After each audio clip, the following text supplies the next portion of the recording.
What is going on, guys? Chump Change XD here. Hope you're all staying healthy, having a great day. As you can see, this is my solar pergola that I DIY built, and I just finished building a DIY solar shed, and I'll show you guys that in just a second. But this is the brand new solar setup. Basically same exact amount of panels as up there, going to be going on top of the solar shed. I do need to open this thing up. This has literally been outside for like a month sitting here. I got a bunch of brackets for the roof for all the panels. I got some wire for all the panels to be wired up. I think I'm going to be moving my solar setup into the actual shed instead of having it in the trailer.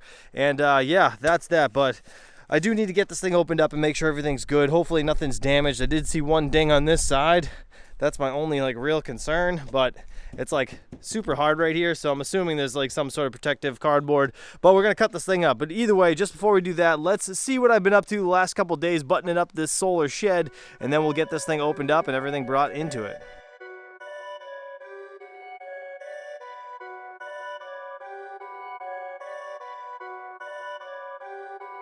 Perfect.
And just like that, she is all buttoned up for the most part. I do need to paint, I do need to do the railings on the front, but we did change a few things, as you guys can tell just by looking at the face of this shed here, right? Obviously I got the ramp in. I gotta fill this up with some rocks around it. I'm gonna do a rock perimeter. I think that's my my plan. I think it's probably the best plan, to be honest, because the water runoff hitting the ground, it's gonna make like a divot in the dirt, and I'd rather have rocks for it to land in. So that's what I'm gonna do, some white rocks, and fill it around this. I think it's probably the best option there. But you guys might notice that I actually did end up putting doors on this side right here and the right side over there. I just thought it was a better option. It's kind of nice to have everything closed off, and then I can put the panels in here for the time being, so they're kind of out of the way and not just like chilling over there in the driveway. Yeah, I don't know. I really couldn't decide if I wanted to leave this open or not, but I do still have some things I need to button up. But this is pretty much, for the most part, all cleaned up. It's all trimmed up. I got to do the ceiling, but that's literally not a huge concern. I just wanted to get the face looking nice. I did the trim on the facial board here. Again, the whole thing's roofed. It's all weather tight. Super nice, right? So we got a nice door in here. Plenty of room for activities. I think I'm going to be moving all of my solar stuff and my mining stuff probably into this shed at some point. But again, that's at a later date. My main concern is getting everything out of my driveway. I got my ATV, I got my snow blower, my lawnmower, and like my trash barrels, to be honest. That'd be another reason I actually put a door on this side over here, because I want to put my trash barrels in here, or vice versa. It doesn't matter which side. I need them in somewhere because the squirrels keep eating them. All right, anyways, let's get that pallet opened up. let's get them in here, and then we're gonna kind of go over my plans and just talk about the shed a little bit and see what I've been thinking. So that's the quad we gotta get in the shed, as well as the lawnmower, snow blower. Everything's just chilling out here because my kids' playroom's in my garage now. It's like you finally get a garage, you don't use it for any of your stuff. It's kind of crazy. But this thing is over 1,000 pounds, this pallet. And I need to open it up, and hopefully these panels don't like tip sideways. So I think I'm gonna get a ratchet strap. I'm gonna hook the ratchet strap to the top of the first panel and wrap it to this right here so we don't have any issues. And this thing doesn't like come tumbling forward. I don't think it's gonna be able to tumble backwards because all the boxes and the rolls of wire there are actually pretty thick, and that shit's kind of heavy. So that's 8 gauge 500-foot rolls of wire, plenty of wire. I honestly didn't even need it, but I'd rather have it, and I wanted to get it all shipped at once instead of having to deal with another shipment at a later date if I ended up getting more panels. And I know more panels is kind of crazy because at this point, 16 there, another 16 here, 32 panels. That is a shit ton of power. So let's get this thing cut open, shall we? All right, ratchet strap's ready to go. I got it hooked around my trailer right there, and I got my snow blower. I moved it here just in case anything slides. I think it'll stop the boxes, and then whatever. That should work fine. I really don't think I'm gonna have to worry about it tipping this way, but as I take a panel out and walk it over to the shed, I'm gonna hook that on just to keep it from tipping while I walk away because it is kind of windy today. So without further ado, let's try to cut this up. If these tin snips are sharper. All right, traded in for some Milwaukee scissors because those tin snips sucked ass. All right. Oh man, these straps are thick as hell. Okay, I'm gonna need 2 hands to get this all cut up, I think, and opened up. But those are just the outer straps. Then we got the inner straps. I really am concerned about this. But yeah, nothing. It doesn't go all the way through, so I'm hoping a forklift or something didn't like whale it, you know? So this stuff right here is for the front face of the panels on top of the roof. It'll go like right here on the panels to make the wind kind of blow up and over them so it doesn't go underneath the panels. That's what all this is, and I'll open this up at a later date when we actually make the mounting the solar panel video, because that's going to be sooner than later. All right, moment of truth. Let's see if this panel's messed up. Ooh, I don't think it is because the glass is facing the other way. All right, good. Very, very good. Let me cut this open, get this completely situated. Cut this side. Man, you know what? One thing Signature Solar does is they package things very, very well for shipping. So that is definitely a plus. And if you guys are interested in purchasing any panels, link will be down in the pinned comment below. Use code ChumpChangeXD for $50 off your first order.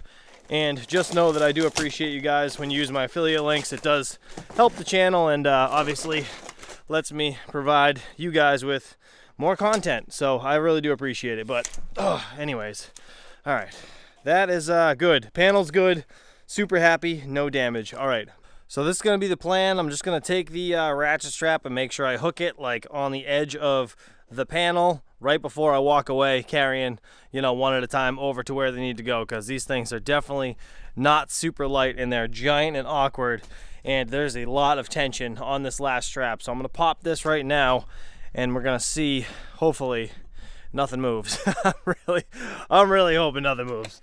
All right, let's do it. All right. Not as much as I thought. All right, but it is definitely leaning pretty hard that way. So we're going to do one at a time. I'm going to try to do this kind of quick. You guys will see these all moved over there in 3, 2, 1.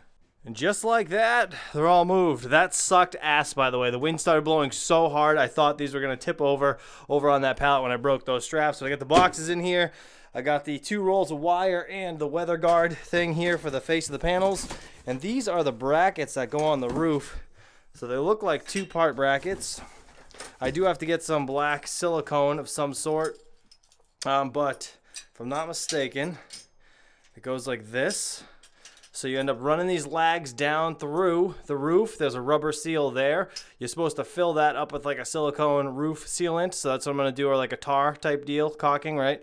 We're going to stick that down to the roof, going to be screwing it down, and then it's going to pinch a panel on the back side and on the front side, depending on how you do it. So I'm going to have to figure that out, obviously, at a later date. I would assume the weather guard thing goes on this side with the longer tab right here. That's what that little groove's there for. But yeah, we'll have to see when we get to that. That'll be at a later date. Obviously, I'm not doing that right now, but very soon. Hopefully before winter time, we'll get that done. But plans in here, I do still need to do some more of those. I don't know if you guys could see. Let me zoom in a bit. See those? Those are called hurricane straps that are up there on the joists to the wall. I still need to do that on the whole face here. Haven't had a second to do it, but I got them right in here, ready to go. So these are them. It just basically straps down the roof so high winds don't rip the thing off, right? It's probably not going to happen anyways, but regardless, this is what they're there for. Then I still need to frame out the outer wall over there and the inner wall right here, but I actually don't think I'm going to do the inner wall here. I'm just going to do the outer wall and build a shelf up there so I could possibly put an exhaust fan down that end, maybe one down this end, or just like an intake over here so it'll be a nice pass-through breeze. But I'm not 100% positive on that yet. If I do that, I'd like to have something that I could block off for the winter so the miners will keep the shed kind of warm so I can come out here and do some work, right? If I need to do anything inside this shed. But yeah, that's really it, guys. This is it. This is what we got. Everything's ready to go. Everything's ready to be installed. I just need to again build the railings. That's on my to-do list real soon. I was thinking right here, I don't think I'm going to do rocks on the face here. I think I'm just going to do that on the right and the left. And this I'm just going to have to, this is actually a bit higher right here than the actual bottom of that ramp, so I'm going to have to grade this into it a bit at some point, but right now the ground's like frozen, so I'll deal with that. Hopefully we hit one more warm day, I can start chipping that away, but that's really the least of my worries. You can kind of see it better from here. See how it's kind of a bit higher, but yeah, I just got to grade it down. It's nothing too crazy. Again, this it's probably not great to have this on the front, but I'm gonna paint that with some white trim paint, make it look nice. I really could care less if it rots, to be honest. Doesn't really make a damn difference to me. I just want it to be nice and look good, basically, right? Kind of hide the footers there, and the rocks that I actually build up on the face there will hide anything, and no wind or anything will go under there, animals or whatever. And then on the outer side, I'll have to do like some sort of mesh all the way around to just kind of block it in, because as of right now, obviously animals can go right under the side there, and I do need to put another piece of wood here, but that's really it. And then I'm going to paint this whole thing with some exterior paint, same color as my house. That's the plan anyways. And I'm going to do the face the same color as my house with white trim around the doors. It's going to look fantastic, but again, that's going to be when the weather gets a little nicer, most likely next spring. I'm probably not going to focus on that for quite some time. I'm just pumped that the roof's done. I'm pumped that this whole thing's weather tight and we can start moving all our shit into it. I do need to move all those solar panels actually into not this section, but probably I'll put it over on that section for the time being. And I got to clean up this whole area because that's all the old stuff that was actually running over here. If you guys haven't seen my other videos, I do, as of right now, have the solar trailer up and running. I actually, as you know, killed that system. So that system is off inside here, which is all this stuff. And I'm going to set this up, I think, in that shed as well, just to have it run like lights and just basic electricity needs, and not have anything to do with mining stuff, right? Just have lights and, again, charge batteries, whatever I need to do in there. And then my 6000 XP, I got dual inverters right here. Both the covers are right there because we kind of just stopped dead in our tracks here, and that's really where we left it. I'm only pulling 250 watts as of right now. I shut everything down for the night. I was pulling about 2,000 earlier, but yeah, it's been kind of a iffy day, right? A little bit of wind, a little bit of clouds, and yeah, I don't know. Eventually we'll end up moving some of this shit out of here, and maybe I'll just put my tractor in here, and I won't end up using the shed for the tractor itself. But nonetheless, I don't know. Is it time to retire this solar trailer? You guys let me know down in the comments below. I appreciate you guys hanging out with me. Hopefully you liked this video, and I cannot wait to get these panels on the roof. But until next time, you guys have a great day, and I'll catch you guys soon. Peace out.